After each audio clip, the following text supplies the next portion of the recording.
Good morning, good afternoon, good evening, wherever you're joining us from. We're so glad you joined us. You chose our channel to listen to. Thank you so much. We appreciate that. We never take it lightly. We know that there are many others there you could have looked at, but you chose us. Thank you so much. On this channel, as you know, we talk about manufacturing opportunities in Africa with the aim of getting more people to go into manufacturing because sub-Saharan economies are under-industrialized. Industrialization creates jobs and we need jobs in Africa. Industrialization creates wealth and we need more wealth. It creates millionaires. We need more millionaires in Africa. We need to eradicate poverty. Hence, we talk about manufacturing. That is a gap that exists, and wherever there is a gap, that means that there are opportunities. The mistake that most people, seem to make is to want to see an opportunity in an already developed economy. Yes, there are opportunities in developed economies, but with an underdeveloped economy, it means that there is a potential. And we always say that because there is underdeveloped, it means that there are very few, if any, players in manufacturing of a particular product. Therefore, you will be one of the early entrants, and that gives you enough time. If you do everything right in your business, it gives you enough time to solidify your brand in the market, in the minds of the people. And it gives you enough time, if you do everything right, to become a market leader in that particular industry where you are operating. Hence, we talk about this because there is a gap, clearly a big gap in manufacturing in Africa.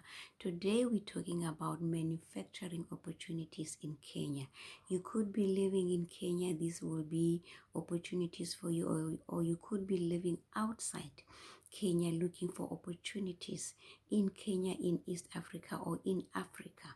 And hence, we're making this video so that people become aware of opportunities that exist and they can come and do business and help us create jobs, either in partnership with a local person or on your own, or relocating or whatever. But today we're talking about Kenya. The economy in Kenya is growing. It is expected to grow by 5.6% in 2023, and next year in 2024 it's expected to grow by 6%. Kenya has a population of 53 million people, and the economy, the GDP at the moment, or rather in 2021 or 2022, it was 119 billion US dollars, and the GDP per capita is 2269, 2269. That is law that tells you that there is much room for improvement. Yes, a lot is going on. The economy is growing. Kenya, when it comes to the economy, it is dubbed the giant of East Africa because of the rate at which the economy is growing and it is developing, and there's a lot of infrastructural development going on that is fueling economic growth. So, according to a research done by one UK company, it says that Kenya has the potential to become another manufacturer or assembler of TVs and fridges and household electronics and household appliances.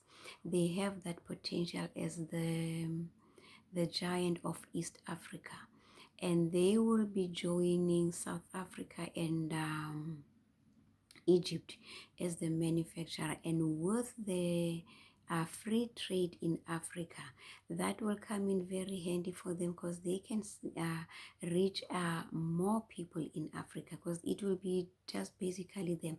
There are other smaller manufacturers, like there's a lady, I think, in Botswana. She's making these things, she's assembling them and selling in Botswana and Namibia. But they have a potential to do it on a bigger scale, and they will be the early entrants. Even if they just focus on their own East Africa, that is still a big market, because East African bloc itself They have a population of 312 million people. If you just capture 1 million, 2 million, 10 million of that market, you make very handy and very neat profits. And the market for these appliances, TVs and fridges and household appliances and electronics, it is expected to reach 5.1 billion US dollars by 2030. That is just 7 years from now. And yeah, and we say the market is 312 million people. For a start, they can even not manufacture, they can assemble them.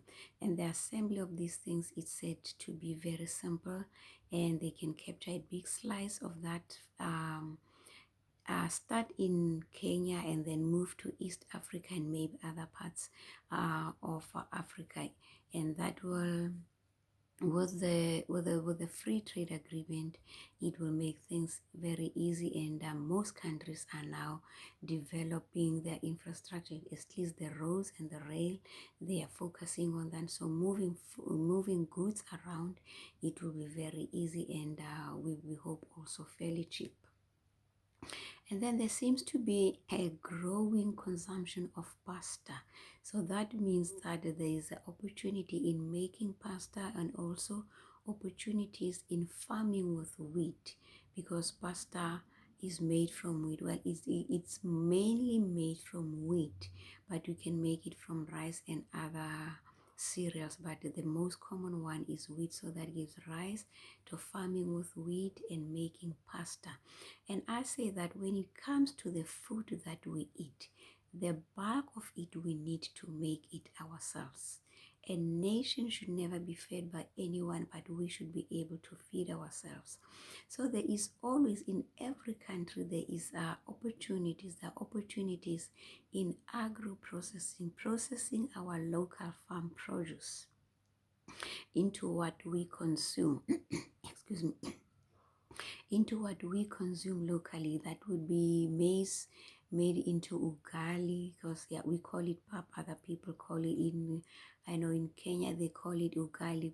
Agro processing of the local food that we eat, tomato paste, tomato sauce, health drinks, the local drinks that we consume, food and beverages, the bulk of it should always be made locally.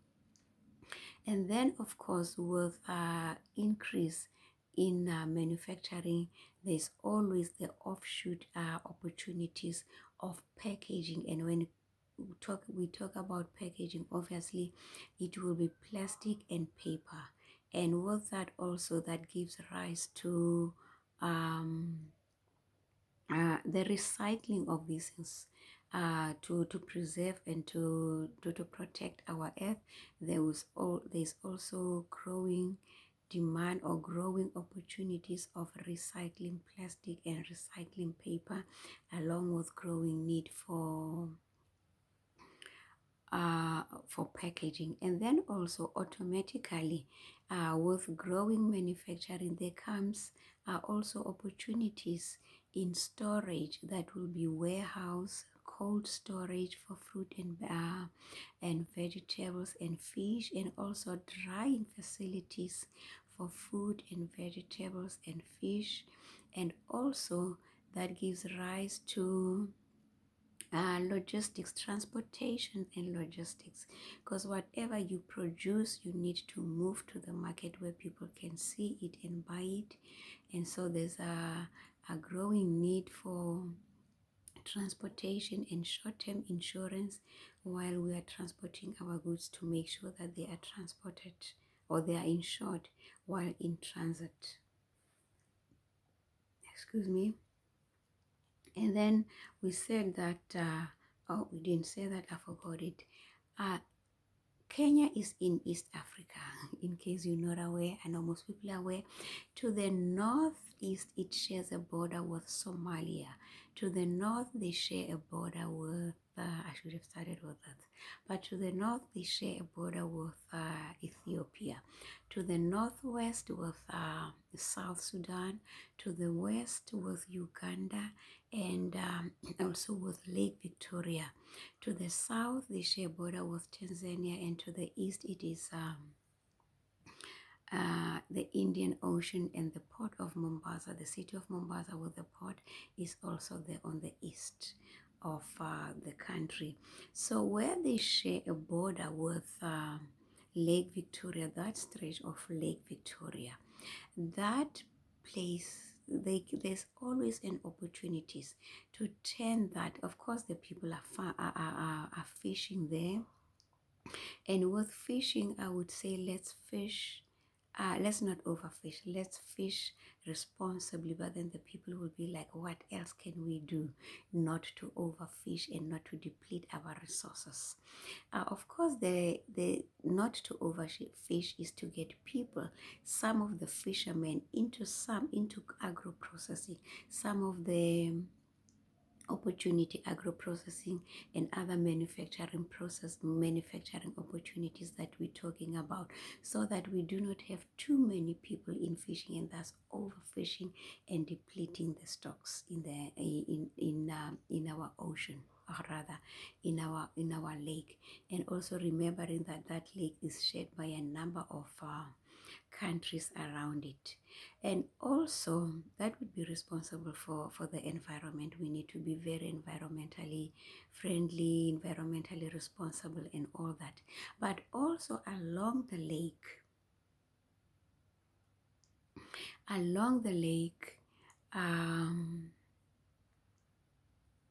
sorry, I'm just trying to, along the lake, Kenya can join other countries where they can use the lake to attract tourists. One way would be to have villages, tourism villages, and resorts and all that, where people can come and relax along the lakes. The other way is also to join other to become an international conferencing destination where they can build large international conference facilities, and where people can come and hold their conferences.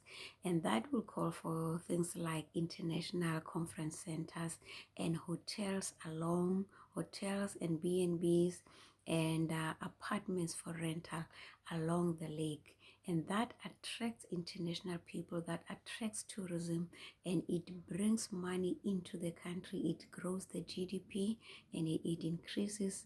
It also creates jobs for people along the lake. That's how we can use it. But also, since we talk about opportunities in tourism, that also gives rise to electric fishing boats and sporting and recreational boats, making them locally, creating jobs, creating wealth, and making them locally. If we cannot make them, at least import some of the parts like the engines. But I still want to believe that we can still make the engines locally, and that will also create jobs and raise the GDP even further. And yeah, we talked about the health drinks and all that.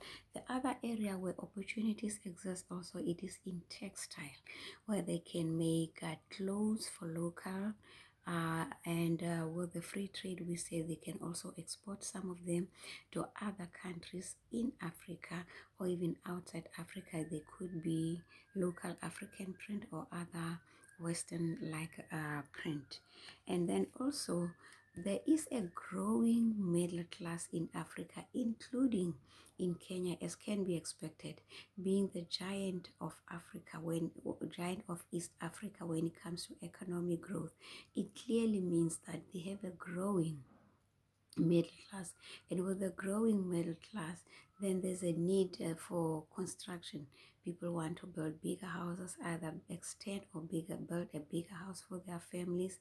There's a construction and construction and building materials that will be needed, and that will be things like bricks, making bricks, cement, making cement, and everything that goes with building. That will be their bathroom sets, the light fixtures like fittings, electrical wiring, and plumbing pipes, and all that go with building and building needs. And also furniture, there's an opportunity for making furniture, beautiful furniture. And as can be expected, the middle class growing, they would want beautiful furniture. And also with that, that gives rise also to interior decoration. I know it's not necessarily manufacturing specifically, we like to focus on manufacturing, but along with growing middle class furniture, there will be other opportunities in services like interior decoration, also making furniture. We talked about that. And also there are opportunities in making soap and detergents that will be for washing our laundry, and soap that we will use for bathing. And along with that, it's other small consumer goods. We call them small consumer goods, but the profit is not small, believe me. We're in a population of 53 million people, or if you want to target beyond the borders of Kenya, 312 million people. And 312 million people is really a big market. It's almost the size of the United States. I can hear somebody say, yeah, it's the size of the United States, but the buying power is not the same. That is specifically why we talk about these opportunities, because there's a big gap in manufacturing, and manufacturing creates wealth, manufacturing creates millionaires, creates jobs, and when people have jobs, they have buying power, the buying power. Hence, we are highlighting these opportunities. And when there's enough manufacturing going on and a lot of people have jobs, then there's a buying power. So there's a job opportunities in making soap, the soap that we bathe with, underarm deodorants, body lotions, facial moisturizers for ladies, underarm deodorants. We talk about that. Makeup for ladies, they say makeup is a recession proof product. Lipstick, perfumes for ladies, and cologne for men. There's also a demand along with building materials. Obviously, we need roofing sheets. There will be a demand for that. There will be a demand for cabinets in the kitchen and in the bathrooms. There's also a demand or opportunities for metal sheets and metal products that will be gates, the door, garage doors, door frames, and window frames. And also 77% has got of the population of Kenya has got access to electricity, which I think is very, very good, very commendable. But there's still 23% that does not have access to electricity yet. So that gives opportunities to solar panels, making and installing solar panels, and also wind-driven electricity. Particularly, that will be tends to be people in rural areas who usually do not have access. They're usually the last one to have access to electricity. And also cold storage, drying facilities, and warehouses. We talked about that. Also, there are opportunities in leather products, making shoes. You can imagine, out of a population of 53, if you just capture a slice of 1 million, you make very handy profits. And if you want to go beyond the borders of Kenya, you target 312. That's a lot of money that you can make. You can always start small with what you are able, and then plow back the profits back into your business to expand it, so that you capture a big slice of the market. That is just one way of doing it.